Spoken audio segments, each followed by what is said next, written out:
The body we think we know is really an illusion, born of our limited perspective.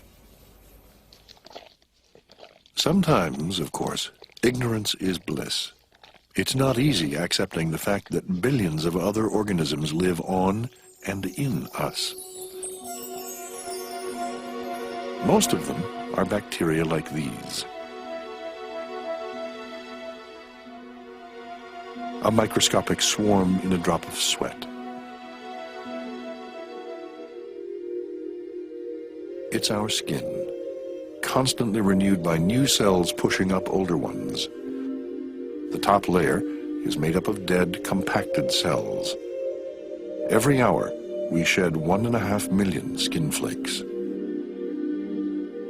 And each one has its own colony of hitchhiking bacteria.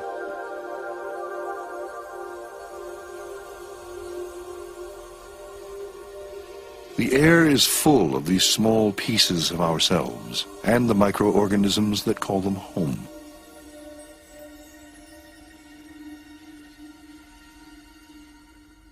What we see in the mirror is a layer of dead cells soon to be cast off. Still, even dead cells have their appeal. How do I look? Absolutely beautiful.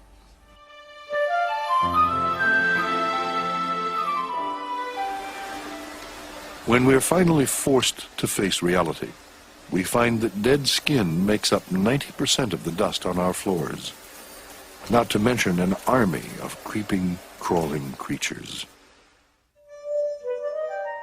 This is the front end of a dust mite, seen through an electron microscope.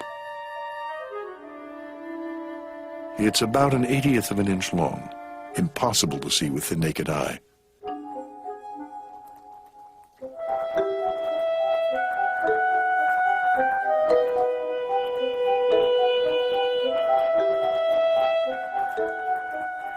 Its diet is mostly skin flakes, and there are more than enough to go around.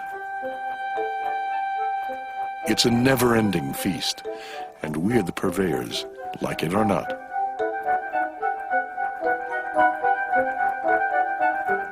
Dust mites are everywhere we are.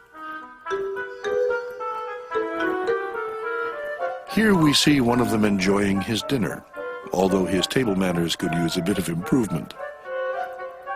Clearly, his parents never cautioned him against playing with his food.